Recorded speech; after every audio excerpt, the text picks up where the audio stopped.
Alright, Year 11s. This video will help you to go through the answers of this exercise sheet and hopefully you can understand every concept behind the questions. Okay, so question 1. Describe the transformation which transforms from y is equal to x squared to the other one, to the image.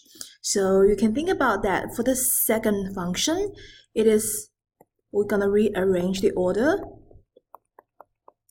And then you will be able to see that now the y dash plus 4 is equal to y, and the x dash minus 1 is equal to x. Then making y dash and x dash as the subjects individually, then you will have y dash is equal to y minus 4, and x dash is equal to x plus 1. Okay? And this inform you the transformation the original graph has experienced. So this will be translate 1 unit in positive x direction, and then 4 units in negative y direction. Alright, so this question is pretty easy. Alright, now move to the second question. Find the equation if it has a translation of 2 units, then we'll be turning xy into x minus 2y, and then followed by a dilation of factor 3 from the y-axis. So there will be 3 bracket x minus 2 y bracket. Okay, and then these 3x minus 2 will be the image of the function as x dash, and the y will be the image, which is going to be y dash. Then making x and y as the subject. So for the y is already there, you don't have to do anything. But for the x, there will be x minus 2 is equal to 1/3 x dash, and x is equal to 1/3 x dash plus 2. And now we're gonna replace this equation and this equation back into the original function. So therefore, we will have y dash is equal to 1/1/3 x dash plus 2. And then to simplify our expression, we multiply 3 on both sides. Then we'll have 3/x dash plus 6. So therefore, the image is y is equal to 3/x plus 6. Okay, so that's the answer for the second part. And then for the third question, we got a transformation, which is defined by a matrix. So we know that the transformation can be written in a following manner. So the transformation is done towards the points on the original function, and this will give us x dash and y dash. And then if you multiply these two matrices, and then you will have 2x is equal to x dash, and then negative ay is equal to y dash. Alright, and then again make your x and y as a subject. So you have x is equal to 1/2 x dash, and then y is equal to negative 1/a y dash. Substitute these two equations into the original function. So now we're gonna have negative 1/a y dash is equal to 2 times 1/2 x dash squared minus 1/2 x dash plus 2 and plus 4. And then simplify our equation, and this is going to be 1/2 x dash minus 1/2 x dash squared minus 1/2 x dash plus 4, and then multiply negative a on both sides. And then you will have y dash is equal to negative a/2x dash squared minus a/2, okay, it will be plus x dash minus 4a, okay? And therefore, the image is y is equal to negative a/2 2x squared plus a over 2x minus 4a. Alright, so that's going to be the answer for the second part, or for the third part. Alright, before thinking about the fourth question, let's see a general transformation the graph can be gone through with expressing by the matrix. So A0, 0b multiplied by xy plus CD, which is going to be the image of the function. And then once we simplify our equation, we will get ax plus c, which is equal to x dash, and then by plus d is equal to y dash. So our goal is actually to find out the value for a, c, b, d in both of the equations and then answer this part. Okay, so now have a look for the actual question.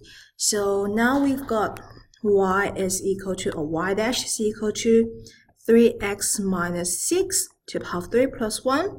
So you can actually take the 3 outside. So you can think about 3x minus 2 to the power of 3. So it's a whole thing, bracket, to the power of 3. Okay, plus 1. And then you rearrange it to matching the form of y is equal to x to the power of 3. Therefore, we're going to move 1 to the left-hand side, and then you will see this. Alright, and then what that tells you is now the 3x dash minus 2 should be equal to x. And then y dash minus 1 should equal to y. Alright, then you rearrange to make x dash and y dash into the subject. Okay, because now we are looking for the transformation, we have to go other way around. So there will be x dash minus 2 is equal to 1/3 x, and then x dash is equal to 1/3 x plus 2. For the same reason, find y dash. In terms of y, there will be y plus 1. And then, if I change the color of the pen, alright, then you'll be able to see the a value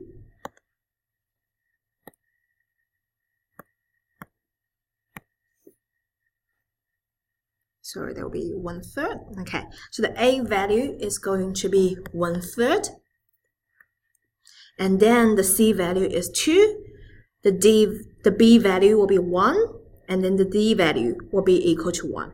So therefore, c is the correct answer. All right. So a is equal to 1/3, c is 2, b is equal to 1, and d is also equal to 1. Okay. For the fifth question, you can either use long division or you can use equating coefficients as a concept. So now I'm going to use equating coefficients because it's easy for us to use. So because we know if we multiply 2x by ax squared, we're gonna get the cube term. So therefore, 2a should be equal to 6, and then a is equal to 3. Similarly, if we multiply -1 towards c, we're gonna get the constant value. So therefore, negative c should be equal to 7, and therefore c is equal to -7. To find out the b value, we can look at the squared term or the x term, doesn't really matter. So if we look at the squared term, so we're gonna have -1 times 2a and times ax squared will have -a. Okay, and then 2x multiplied by bx will also have an x squared term, so we'll have plus 2b, and this should match with the coefficient of the x squared term in the original equation. So therefore, this should be equal to 7. Alright, and we already know the value for a, which is 3, so therefore -3 plus 2b is equal to 7, and then 2b is equal to 10, b is equal to 5. So that's going to be the value of your A, B, C. So A is 3, B is 5, and C is -7. Alright? Okay, so we got to question 5, so that's gonna be, doesn't really matter. Okay, so find the value if we have a remainder when the function is divided by x minus 2. So what that means is you can use the remainder theorem. So when x is equal to 2, the remainder should be equal to -3. So then there will be 2 to the 3 plus a times 2 squared plus 3 times 2 minus 5. And the entire equation should be equal to -3. So then you expand that, so it will be 8 plus 4a plus 6 minus 5 is equal to -3. And then there will be 4a plus 9 is equal to -3. 4a is equal to -12, and a is equal to -3. Alright, so that's going to be the answer for this question. Alright, question 6. Now you have to use the factor theorem. Alright, then you will see since x minus 2 is a factor, you're going to substitute P2 into the polynomial function and to check whether that is equal to 0 or not for the entire function. So that will be 2 cubed plus 2 times 2 squared minus 13 times 2 plus 10. So it will be 8 plus 8 minus 26 plus 10, and the answer is exactly 10, is exactly 0, which implies that x minus 2 is a factor. Alright, however, we have to keep going because we want to fully factorize the polynomial function. So now the polynomial function can be written as a product of a linear factor, which is x minus 2, and multiplied by a quadratic factor, so x squared plus bx plus c. So it's easy to understand that the coefficient here for x squared is going to be equal to 1, because once you expand that, x times x squared will give you x cubed. Alright? So it's easy to find out the value for c. So c times -2 will give you 10. Therefore, the c value should be -5. Okay? And then you can also find out the b value. So we can again look at the x squared term when in our expanding form. So there will be x times bx. So there will be bx squared. And then -2 times x squared will have -2x squared. And this should add up to 2, which tells us the value for b is actually equal to 4 this time. So there will be x squared plus 4x minus 5. And then you'll be able to see we can go further for the factorization. So will be x minus 2, x plus 5, x minus 1. And then we're going to stop here. Alright, so the polynomial function can be written as a product of 3 linear factors. Okay, so now for question 7, first thing you have to do is to take out the common factor, which is going to be x. And then it's easy. So for this quadratic factor, that's going to be x plus 2, x plus 4. And we've done. Alright, pretty straightforward. Okay, question 8. So to show that it's divisible by 3x plus 2, what that means is 3x plus 2 is going to be a factor of this cubic function. Alright, again, you're gonna test when x is equal to -2/3, the whole equation should be equal to 0. Because remember, in this time, a is equal to 3, b is equal to 2, and we're going to substitute the value, which is -b/a. Alright? Based on the factor theorem. Then when x is equal to this value, so there will be 3 times -2 3 cubed minus 4 times -2/3 squared minus 22 times -2/3 minus 12 should be equal to 0. Okay, and then again you need to use either long division or equating coefficient to find out the quadratic factor. So 3x to the 3 minus 4x squared minus 22x minus 12, it can now be written as 3x plus 2 x squared again plus bx plus c.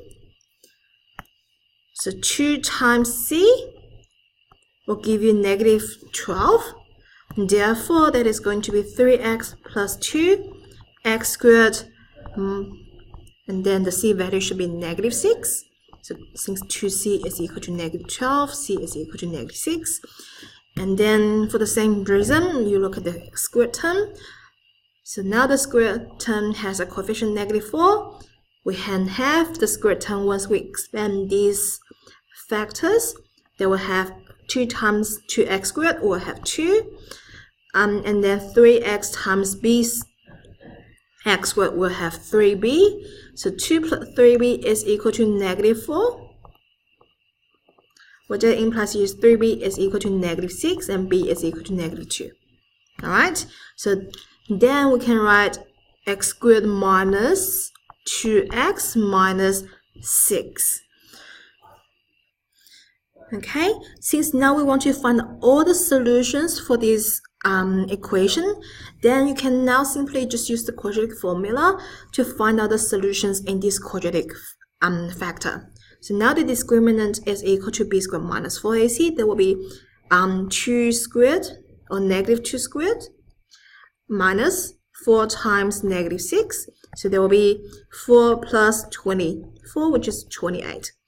And then your x value will be minus b, and that's going to be 2 plus or minus root 28 over 2. And then you can go further for simplify. So there will be 2 plus or minus 2 root 7 over 2. And the answer is 1 plus or minus root 7. Alright, now move to the last question. First thing, you have to rearrange the order of the equation. And then to make that from the highest power to the lowest, then you will have 3x cubed plus 4x squared plus 10x plus 3 is equal to 0.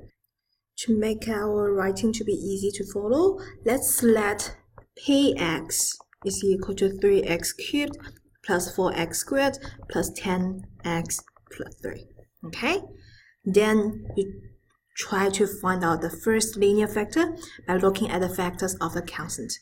However, you're gonna find p1 is not equal to 0, negative 1 is also not equal to 0, 3 is not 0, and then negative 3 is also not equal to 0. Okay? Then now what you have to do is to think about the factors of the leading coefficient of the x cubed as well.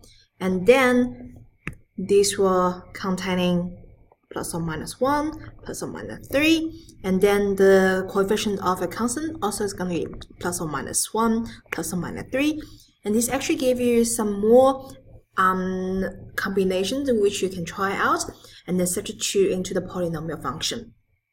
So now I'm going to try, so this factor will be the numerator of the factor, and the factors of this will be the denominator of that factor. So we can try p 1/3, and that's not going to give you the answer 0. However, if we try p negative 1/3, that is going to be equal to 0. Okay? So what that means, we can again use the concept of equating coefficient to find out the quadratic factor. So in this case, there will be 3x plus 1. So x squared plus the c value will be 1 times the c value will give you 3. Therefore, that is going to be 3. And then find out the b value. You can multiply 1 to x. This will give you x squared. And then 3x multiplied the missing bx term. So it will be 3b x squared. And the sum is equal to 4. And therefore, so 3b plus 1 is equal to 4, and b should be equal to 1. So x squared plus x plus 3 is equal to 0. To solve the value, now you can let the linear factor is equal to 0. You'll get the first solution, which is negative 1/3. However, if you look at the quadratic factor, the discriminant now in this case will be 1 squared minus 4 times 3 times 1, which is a value less than 0. And that tells you there's going to be no real solution for the quadratic factor. So therefore, for this cubic function, we only have one solution, which is negative 1/3. Okay, and that's everything about this exercise. So if you have any other question, please come to the office.